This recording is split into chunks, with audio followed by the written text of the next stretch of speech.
आज पंजाब और हिमाचल प्रदेश के दौरे पर रहने वाले हैं प्रधानमंत्री नरेंद्र मोदी। पंजाब और हिमाचल प्रदेश में दो जनसभाएं करेंगे। भाजपा प्रत्याशियों के लिए वोट प्रचार करेंगे और सबसे पहले हिमाचल प्रदेश जाएंगे पीएम नरेंद्र मोदी। सुबह 11 बजे हिमाचल प्रदेश के शिमला में उनकी रैली है। दोपहर 1:15 बजे मंडी में विजय संकल्प रैली को संबोधित करेंगे। बीजेपी ने मंडी से कंगना रनौत को टिकट दी है और हिमाचल प्रदेश के बाद पंजाब में पीएम नरेंद्र मोदी की रैली होगी। पंजाब के गुरदासपुर में 3:30 बजे फतेह रैली करेंगे प्रधानमंत्री। जालंधर में 5:30 बजे पीएम की फतेह रैली होगी और 7वें चरण के लिए प्रधानमंत्री नरेंद्र मोदी का प्रचार जोरों शोरों से जारी है और प्रधानमंत्री नरेंद्र मोदी मिशन 400 पार को धार देते हुए नजर आ रहे हैं। तो हिमाचल और पंजाब के आज दौरे पर हैं, जहां पर 7वें चरण में मतदान होगा और दो जनसभाओं को यहां पर संबोधित करेंगे प्रधानमंत्री नरेंद्र मोदी और बीजेपी प्रत्याशियों के लिए प्रचार करेंगे, वोट अपील करेंगे, भाजपा के लिए जन समर्थन जुटाएंगे। तो सबसे पहले हिमाचल प्रदेश में उनका दौरा रहेगा सुबह 11 बजे।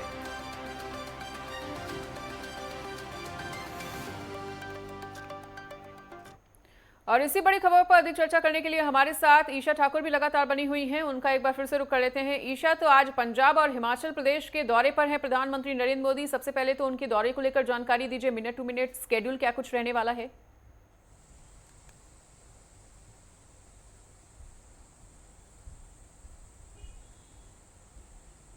देखिए, उत्तर भारत में ताबड़तोड़ रैलियां प्रधानमंत्री नरेंद्र मोदी की तरफ से की जा रही है। हरियाणा की अगर बात करें तो हरियाणा में चुनाव प्रचार थम चुका है। छठे चरण का मतदान कल होने वाला है, जिसमें हरियाणा भी शामिल है। बीते कल हरियाणा पहुंचे थे प्रधानमंत्री नरेंद्र मोदी। भिवानी महेंद्रगढ़ में उन्होंने रैली की, इसके बाद पटियाला पहुंचे और आज पंजाब का दूसरा दौरा रहेगा उनका। लेकिन उससे पहले हिमाचल प्रदेश पहुंचने वाले हैं। थोड़ी ही देर में नाहन में जनसभा को संबोधित करेंगे प्रधानमंत्री नरेंद्र मोदी। नाहन की अगर बात करें तो ये शिमला लोकसभा क्षेत्र के अधीन आता है और बीजेपी ने मौजूदा सांसद सुरेश कश्यप को ही यहाँ पर चुनाव मैदान में उतारा है। और दूसरी तरफ अगर हम बात करें मंडी लोकसभा क्षेत्र की, जो कि हिमाचल प्रदेश की सबसे हॉट सीट इस वक्त बनी हुई है, क्योंकि बॉलीवुड अदाकारा कंगना रनावत वहां से ताल ठोक रही है भारतीय जनता पार्टी की टिकट पर।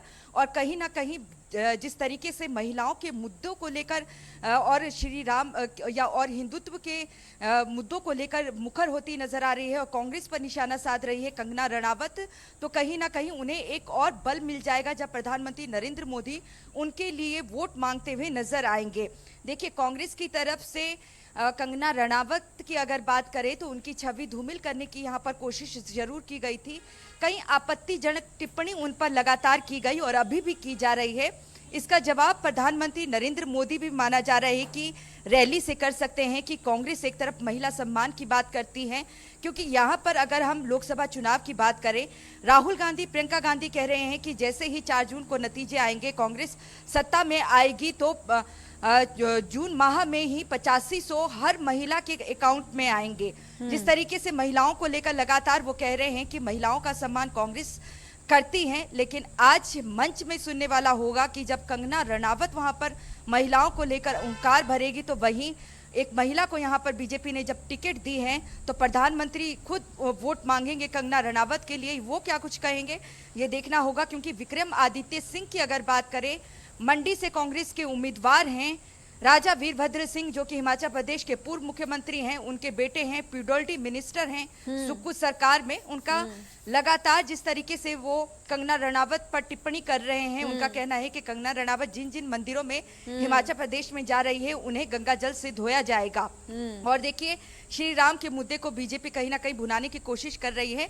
तो आज की जो रैली है वो कहीं ना कहीं महिलाओं और ये जो इस तरह की बयानबाजी लगातार हो रही है, जिस तरह से विक्रमादित्य सिंह ने उन पर पूरी तरीके से आज की रैली में बुलाएगी।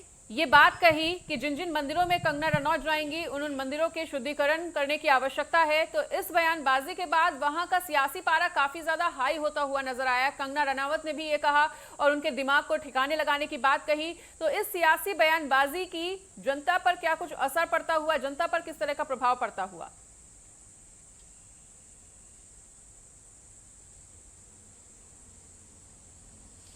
देखिए मनीषा, जिस तरीके से 22 जनवरी को श्री राम अपने महल में विराजित हुए और पूरा देश राममय हुआ था। लेकिन अगर हम हिमाचल प्रदेश की बात करें, देवभूमि हिमाचल कहा जाता है, देवी देवताओं की भूमि है, और देवी देवताओं की भूमि में आज प्रधानमंत्री नरेंद्र मोदी उतर रहे हैं, तो ज़रूरी है कि बखूबी तौर से इसे भुनाया जाएगा।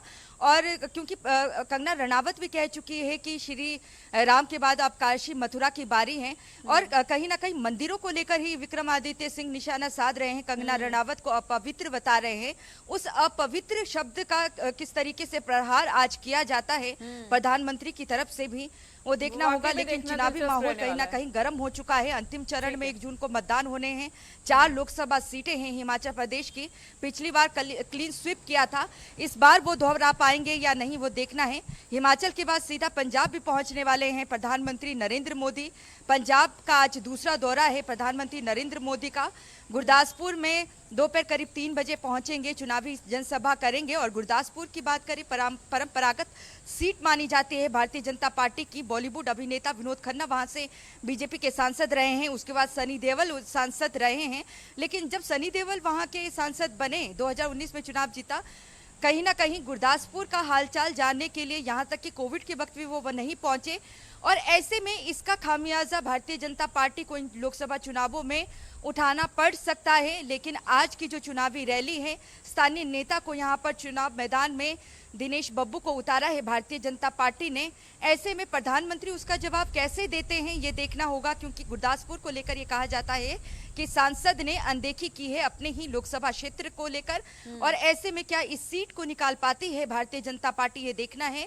दूसरी तरफ अगर हम जालंधर की बात करें, पूर्व मुख्यमंत्री और कांग्रेस नेता चरणजीत सिंह चन्नी कांग्रेस की टिकट पे यहाँ से उम्मीदवार हैं, और उनको लेकर आज माना जा रहा है कि प्रधानमंत्री निशाना साध सकते हैं। क्योंकि जब वो मुख्यमंत्री थे, 2022 में पंजाब विधानसभा चुनाव हुआ था, मुख्यमंत्री की तरफ से रैली होनी थी, लेकिन फिरोजपुर में उनकी सुरक्षा में भारी चूक देखने को मिली थी। और बीजेपी ने ये आरोप लगाया भी था कि ये जो चूक है ये कहीं ना कहीं चरणजीत सिंह चन्नी के चलते हुई है।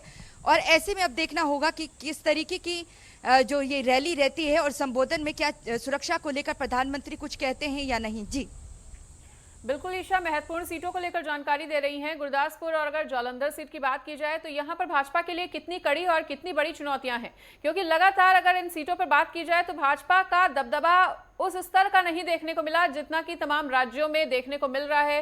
तो इस सीट पर, इन दोनों ही सीटों पर भाजपा के लिए किस तरह की चुनौतियां तमाम विपक्षी दलों द्वारा की जा रही हैं खड़ी?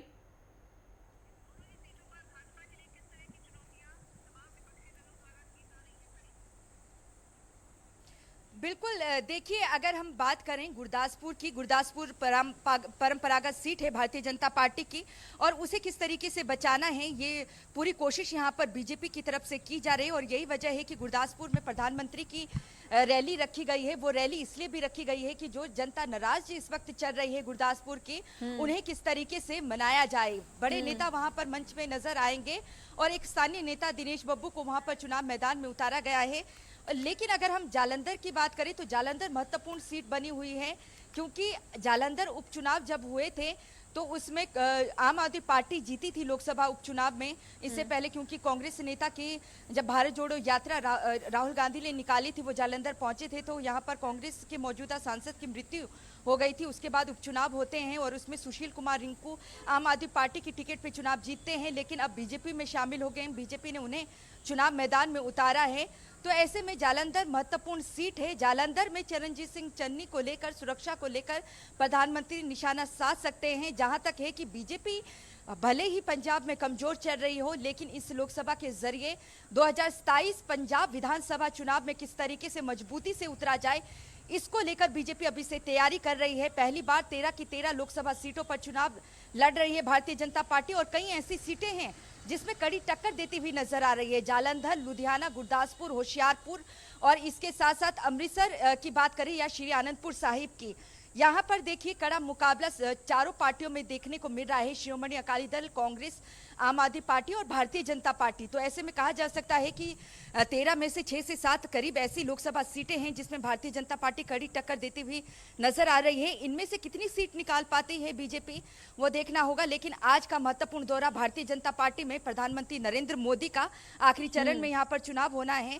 तो इन सब के बीच किसान भी कहीं ना कहीं प्रदर्शन करते नजर आ रहे हैं, लेकिन उसका असर इस रैली में पड़ता है या नहीं, लेकिन ये जरूर कह सकते हैं कि प्रधानमंत्री सुरक्षा को लेकर, पाकिस्तान को लेकर और श्री राम लल्ला को लेकर कांग्रेस को एक बार फिर से आड़े हाथ ले सकते हैं। और साथ ही साथ आम आदमी पार्टी को लेकर, क्योंकि हरियाणा में दोनों ही पार्टी का गठबंधन है, पंजाब में गठबंधन के बिना वो लड़ रहे हैं। ऐसे में आम आदमी पार्टी और कांग्रेस दोनों ही निशाने पर रहेंगे प्रधानमंत्री नरेंद्र मोदी के। जी बिल्कुल। अगर किसानों के मुद्दे की बात की जाए तो एक सबसे बड़ा ड्रॉबैक रहा है भाजपा के लिए और हमेशा से ही चुनौती रही है इस मुद्दे को सुलझाना भाजपा के लिए। तो ये मुद्दा उनकी रैली को भला ही प्रभावित कर पाए या ना कर पाए, लेकिन चुनाव को कितना ज्यादा प्रभावित कर सकते हैं ईशा?